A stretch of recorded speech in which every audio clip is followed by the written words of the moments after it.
nên môn này có cái bị bang bên ngoài những thời buồn sang lên này có mày kéo ta đi lưu đội gì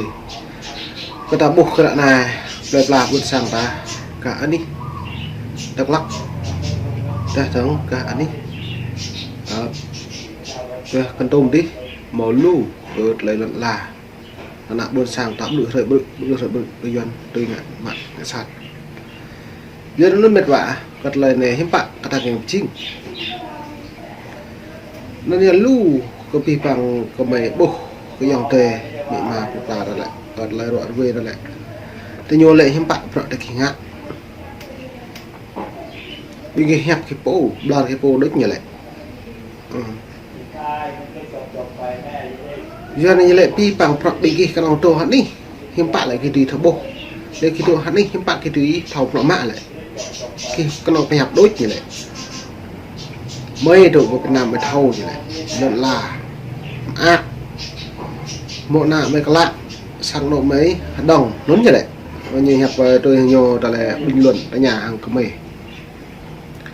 rất mệt vả cắt này lại bị lệ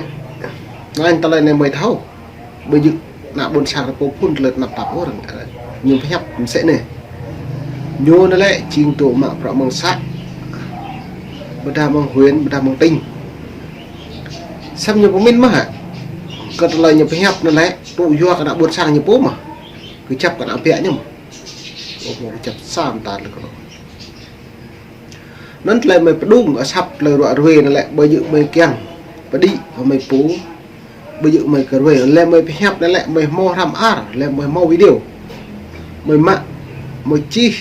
lên mo rút video mày play rằng lặng ta bàn là được bố lên trong mày play bộ phát cái mở front hàng lại tiếp thu dần này mày lại mày chỗ này bây giờ chỗ pet bồ ta chỗ lập lành tôi bị mình không phải ô nó lấy từ đã bị lệ khinh bị một lần xe bị thao làm ár ấy lệ thì mới có mày lại bùng hoa làm ár thì mới có mày lại bùng thao đòi hiểu nó em mới của mày trong mày bị bằng mày thao mà bị lệ của mày xem tao lại nó bị thao mà làm ár như bị buồn ngạ lại do khất ý pre lần đang xóa lại do khất ý lệ pre kéo tao đã buồn sang đây cả ta cái giòn cổ lại do khất ý buồn ngạ ô cứ mày tự buồn nghèo lại buồn ngạ cô này cả thâu lời xạ huyền tính nhau xăm như bố mẹ nó mông cả hay lặp mới sẽ bước tới hẹp bằng tay nhiều lấy pi bằng tay nhà của tay nhiều ngạ giờ rồi có kết bạn hay nhiều hay nhiều kết bạn có mấy càng hẹp và này lại mà bây giờ mà hẹp càng hi lại ô dòng đời việc làm vậy mà mới hẹp ấy lại về thâu phụ được kha mới thâu ý độ hơi doan ít không bận rồi dọn nhé một lấy tiếp nữa ta em làm lại thao làm ý nghĩa này ý nghĩa công án nghĩa bằng sĩ nên nó sát lại phiền nuôi đã tiếp bạn nào bạn độ đã mạ pro có một họa một bằng sao mắt lại mạ pro lại là môi chỗ dòng đẹp là bà ta bằng bạc lên năng bạc lên ý lên trong bây giờ lệ hẹp mươi cái mai cái dòng tê là bạc lên đi mà ô ít sai cho người ngày này đôi bây giờ nghe an ninh ô giờ làm để thầu chúng ta an ninh lại nhiều ngại dục cả bạc lu kìa cả đi crap thế bây giờ lại pu như an ninh lại sẽ bị hẹp sẽ rồi nó lại đi của mình mà đi bạc nhây cả nạp vẹn lặp lại pu mày lại lên mày độ dòng đời mày độ bà chào Việt Nam bà một Việt Nam về Thái lên đạp cố đạp Campuchia đạp Mỹ đạp lúa chăn còn đời dùng mấy lại lên mày máu bị đòn hàng cộng nào cộng sản Việt Nam bố sao mà mày đã này mày vừa đạp mày đoạn là bây giờ một đợt cái không tròn sao bây giờ đấy mày đoạn lại mày càng mạ pro bạc ra cả nào buồn sang một nhà đây cả đã một lời ngay lần la tập pu kia kri tập pu khoa tập pu ai dạ tập pu tất cả tập pu kia đồ tip hàng bình tip ít thao lấy pip hầm nụ nhiều para pip lấy nhà tip mỏng ya như đấy bò mò ru bò mò tạt ô pip ở bên như nào nhầm bột nó sẽ bò mò para lấy cái giòn đây cứ ta pol tam nụ như bà ta mọc tát là mò ru này ta phải bằng một lời tôi lời ta càng hiểu này hơi doan đấy bố mà doan nó lời này mày pre để bộ làm video ta lại doan mạ là phong hay po gỡ phong ung phong mộ gỡ tê chúc mà như bây giờ kéo mà dự mơ một lời phiền đó rồi một việc lời phiền nó lệ từng an ninh như vậy ta về cái bình doan nhấy lù giờ nạ buồn sang ta rất nhiều hội nạ buồn sang ta anh nạ buồn sang ta là nhiều bị nhớ lệ dân tộc thiểu số như vậy ta đi bộ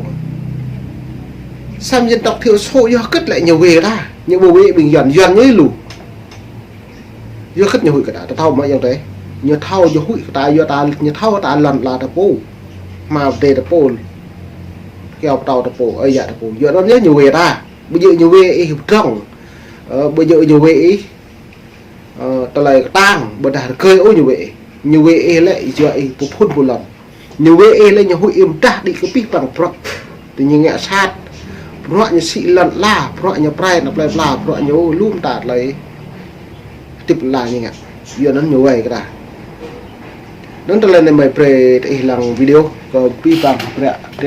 ta lấy dần ngã sát cái nó buồn sang ta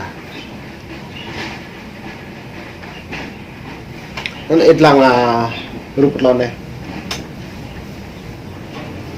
giúp đỡ gia đình chúng tôi về việc ông Nguyễn Văn Linh, địa chỉ 13 thành phố Khối 3B, thị trấn Eka, huyện Eka, tỉnh Đắk Lắk, chiếm đoạt tài sản gia đình chúng tôi tên là Quỳnh Nie, buôn Nhung A, thị trấn Eka, huyện Eka, tỉnh Đắk Lắk. Tôi xin trình bày vụ việc như sau. Lúc mẹ tôi còn sống đang bệnh nặng, cho chị em chúng tôi ký giấy trắng, có người làm chứng nói là làm giấy tờ đất, nhưng tôi không nghĩ là mẹ tôi lại lấy ông Nguyễn Văn Linh với số tiền rất lớn, không biết gốc lãi bao nhiêu. Và lúc mẹ còn sống chúng tôi có qua nhà ông Nguyễn Văn Linh hỏi mẹ nợ bao nhiêu tiền, nhưng vợ chồng ông Nguyễn Văn Linh nói là về lo cho mẹ đi. Đến khi chết tầm 2 tháng sau, ông Nguyễn Văn Linh đã đưa giấy nợ với số tiền rất lớn. Chị em chúng tôi rất hoang mang và bất ngờ không biết phải làm sao. Sau đó ông Nguyễn Văn Linh đã kiện chị em chúng tôi và buộc chị em chúng tôi phải trả số tiền 1.910.251.888 đồng, và chị em chúng tôi đã thu kiện và thi hành án đã lấy 2 hecta đất của chúng tôi. Ông Nguyễn Văn Linh không dừng lại ở đấy mà tiếp tục kiện chị em chúng tôi phải trả số tiền là 788.096.031 đồng. Giờ mẹ thì chết, bố thì mất tích.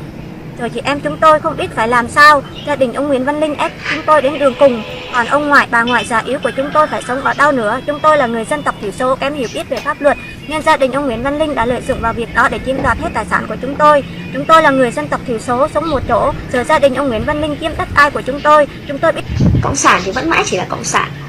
Cho dù là thế hệ nào hay giới tính nào thì họ đều chỉ có một lối ứng xử,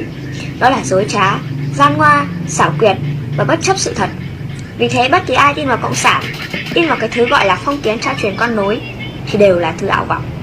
Cả đất nước Việt Nam có 11 triệu tên cộng sản đang hoạt động hoặc nghỉ hưu dưới ngân sách của nhà nước. Mà ngân sách của nhà nước thì từ mồ hôi xương máu, từ mạng sống của nhân dân phải è cổ ra trả lương nuôi chúng. Tính ra thì cứ 40 người dân phải nuôi một tên cộng sản. Thế nhưng không một ngân sách nhà nước nào có thể nuôi nổi một bộ máy ăn tàn phá hoại như vậy. Những tên cộng sản này là những con ký sinh trùng, là những con trùng độc hại dân hại nước.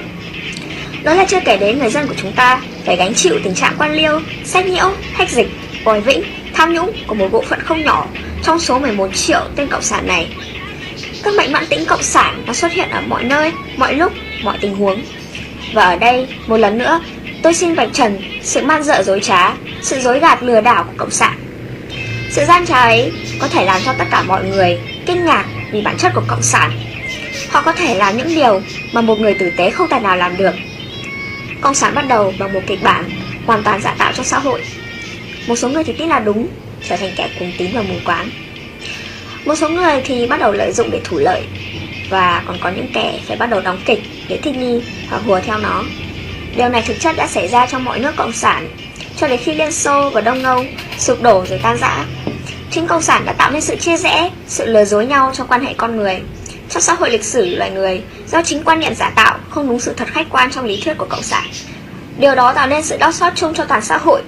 Và xã hội cũng khó đi lên, khó mà phát triển được, thậm chí chỉ dậm chân tại chỗ. Sự cưỡng chế đi kèm với sự hy sinh mọi mặt, nhất là mặt thật thà của con người, ai ai cũng bị đánh mất. Cũng bởi như vậy mà xã hội Việt Nam bây giờ trở thành gian dối, mù quáng, con người trở nên mưu mô, dối gạt nhau để tồn tại. Đó là điều phản nhân văn, phản lương thiện, phản trung thực,